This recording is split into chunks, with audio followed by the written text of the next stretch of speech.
होते हैं, उनको लाइफ का कोई एक्सपीरियंस नहीं होता, उनकी इतनी एज नहीं होती है, बट वो दूसरों को सोल्यूशन देने लग जाते हैं। तो आपको क्या लगता है कि क्या वो सही है? आप तो छोटे मोटे इन्फ्लुएंसर्स की बात कर रहे हो जो बेचारे एड का एक प्रमोशन का लाख 2 लाख रुपए 5 लाख रुपए कमाते हैं। अगर आप ऐसे लोगों की बात करो जो फिल्म स्टार्स हैं, वो भी थोड़े से पैसे के लिए ऐसी ऐसी चीजें बेचते हैं जो जहर से कम नहीं। चलो उनको छोड़ो, मैं आपसे पूछता हूँ, आप मान लो एक इन्फ्लुएंसर होगा, आपके पास में इंस्टाग्राम पे 1 मिलियन फॉलोअर्स है, यूट्यूब पे मान लो 2 मिलियन फॉलोअर्स है। अब कोई ब्रांड आपके पास में आता है, वो कहता है कि अपना जो कंटेंट है उसमें इसको इंटीग्रेट करना है और आपको 5 लाख रुपए मिलते हैं एक दिन के। और उससे पहले आप जॉब करते थे और आप कमाते थे महीने का 50 लाख, तो क्या वो 5 लाख रुपए छोड़ोगे? आई थिंक मैं सिचुएशन को सोचूंगी जरूर। आई डोंट थिंक सो, क्योंकि अभी आप ये कह पा रहे हो क्योंकि अभी आप उस सिचुएशन में नहीं हो। जब वो सिचुएशन में हो तो पता है आपके माइंड में क्या पता है, अगर मैंने मना नहीं कर दिया तो भी क्या फर्क पड़ने वाला है, वो किसी और से करा लेंगे। तो ये होना तो है, किसी ना किसी ने तो करना ही है। अब बहुत सारी बेटिंग एप्स हैं जो लीगली बैंड है, लेकिन बहुत बड़े बड़े सेलिब्रिटीज उसको प्रमोट कर रहे हैं।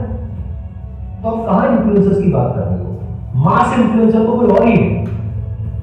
वहां अकाउंटेबिलिटी होनी चाहिए। जो स्पोर्ट्स के लोग, जो बॉलीवुड के लोग, उनकी फॉलोइंग करोड़ों में है। सोशल मीडिया में एक इन्फ्लुएंसर की फॉलोइंग कितनी होती है? 5 लाख, 10 लाख, 20 लाख, 50 लाख। उसमें से भी एक्टिव कितनी होती है? 2-4 लाख, 5 लाख।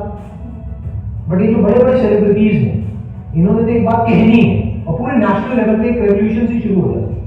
तो उन्होंने कह दिया तो सेल कर दो। तो जो वहीं पे अकाउंटेबिलिटी नहीं है, आप छोटे मोटे लेवल पे क्या उम्मीद करते हो किसी से?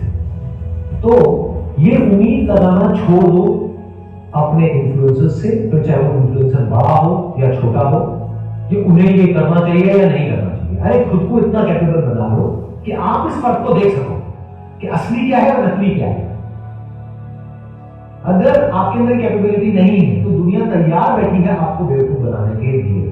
और दुनिया मतलब पूरी दुनिया, सिर्फ इन्फ्लुएंसर्स नहीं, पॉलिटिशियंस, एंटरप्रेन्योर्स, एक्टर्स, स्पोर्ट्समैन, सब लोग तैयार बैठे आपको बेवकूफ बनाने के लिए। अगर आपके अंदर एक पर्टिकुलर लेवल तक की इंटेलिजेंस है, जो आप अज्यूमिंग कि अगर किसी ऐसे इंसान का कंटेंट कंज्यूम कर रहे हो जो आपको एनकरेज करता है क्वेश्चंस पूछने के लिए, आपको आंसर नहीं देता है, तो आपका माइंड डेवलप हो रहा है, तो आप किसी को भी क्वेश्चन कर सकते हो। बट अगर एक क्वेश्चन ही एबिलिटी आपके पास में नहीं है, या क्वेश्चन पूछने से डरते हो, तो आप बहुत ही वल्नरेबल हो। तो कोई भी इंसान आकर के आपको बेवकूफ बना सकता है। अगर कोई इन्फ्लुएंसर ऐसा कुछ कर रहा है तो उसकी क्रेडिबिलिटी पे, उसकी इंटीग्रिटी पे क्वेश्चन मार्क लगाओ, चाहे वो कोई भी हो, चाहे वो मैं ही क्यों ना हो। आपके जो सेलिब्रिटीज हैं उनको बॉयकॉट इस चीज के लिए मत करो कि तुमने ये कर दिया, तुमने वो कर दिया। जो गलत एक्शंस ले रहे हैं, जिसकी वजह से एक्चुअल में लोग मर रहे हैं हॉस्पिटल्स में, उनको बॉयकॉट करो ना, अगर दम है तो। अब इन्होंने क्या कहा, उनसे तो डर लगता है, बस यही तो डर रहा है ना, हम सब डरे हुए हैं। कई बार कमेंट कर भी देते हैं तो कई लोग मतलब ऑडियंस में आते हैं उठ के और बोलते हैं ये बता तुझे कितने पैसे दिए, ये बोलने के लिए। तो लोग आकर के नेगेटिव कमेंट आपको करते हैं, हाँ। तो उसमें डरने की क्या जरूरत है? नहीं मतलब जैसे बड़े बड़े लोगों को मैं कई बार इसलिए भी हिचक जाती हूँ कि कहीं ऐसा ना हो कि मतलब ऑडियंस से आके गाली होने लगती है। जब भी आप कुछ ऐसा करोगे जो मासेस कर रहे हैं उससे थोड़ा सा भी अलग होगा, तो आपको गालियां पड़ेगी और गाली खाने के लिए रेडी रहना होगा। अगर आप सच में एक अच्छी दुनिया देखना चाहते हो तो। आपको डर नहीं लगता, आप जैसे बोल रहे हो कि इनको बायकॉट करना चाहिए, और मतलब मैं भी आपको सर 2013 से देख रहा हूँ, तो आप सर डायरेक्ट मतलब बायकॉट करते हो सबको। मेरी एक बात हमेशा याद रखना कि डरता वो इंसान है जो कुछ गलत करता है। जैसे जो इंसान अंदर से करप्ट है, उसको बहुत डर लगेगा कुछ भी बोलने से पहले। वो कहावत सुनी होगी ना, जिसके घर शीशे के होते हैं वो कपड़े लाइट बंद करके बदलते हैं। ऐसे ही कुछ है ना, तो कहावत मुझे पता है, समझ रहे। डरता वो इंसान है जिसके खुद के अंदर बहुत कुछ गड़बड़ होती है। जैसे ये जो सो कॉल्ड सेलिब्रिटीज हैं, ये एक दूसरे के बारे में कभी कुछ नहीं बोलते, क्योंकि उसको पता है कि जहां मैंने बोला तो आज मैंने उसका ये पॉइंट पकड़ा, कल वो मेरा भी ये पॉइंट पकड़ेगा। लेकिन जिसको अंदर तक पता है मेरी जो नीयत है वो साफ है, तो वो नहीं डरता है किसी से। अरे वो सेलिब्रिटी से छोड़ो, वो पब्लिक से भी नहीं डरता है। अगर मुझे पता है मैं कुछ ऐसा बोलने वाला हूँ जिसकी वजह से आप भी लोग आकर के मुझे गाली देने वाले हो, लेकिन उसमें आपका भला है, तब भी मैं बोलूँ। अगर आप सही हो तो लड़ने के लिए तैयार रहो, और लड़ना तो पड़ेगा।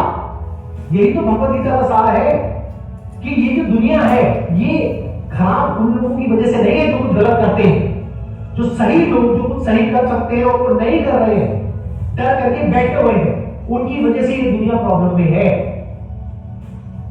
अगर वो सब लोग खड़े हो जाएं और अपनी आवाज उठाएं तो उन लोगों में इतना दम नहीं है कि वो कुछ गलत कर पाए, क्योंकि जो गलत कर रहा होता है उसको अंदर से पता होता है।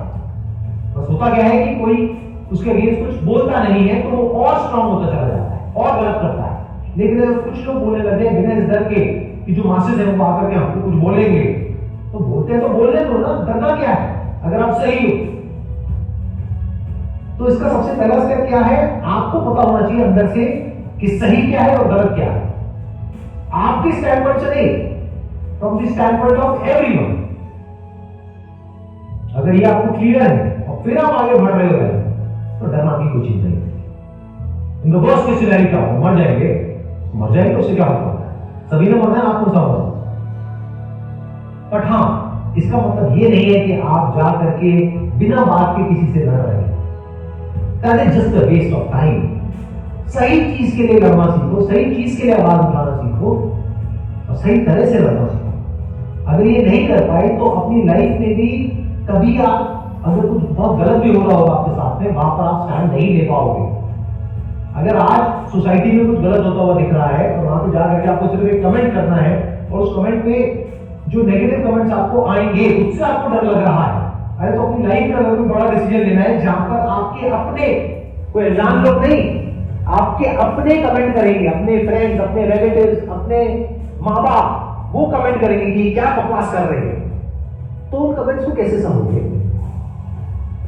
तो इसको प्रैक्टिस की तरह देखो कि अगर एक ऐसी जगह पर जहां पर कोई रिस्क नहीं है, कोई अनजान लोगों ने आकर के आपको कुछ बोल भी दिया तो उससे क्या चला, कुछ भी नहीं, आप अपने रास्ते हो अपने रास्ते।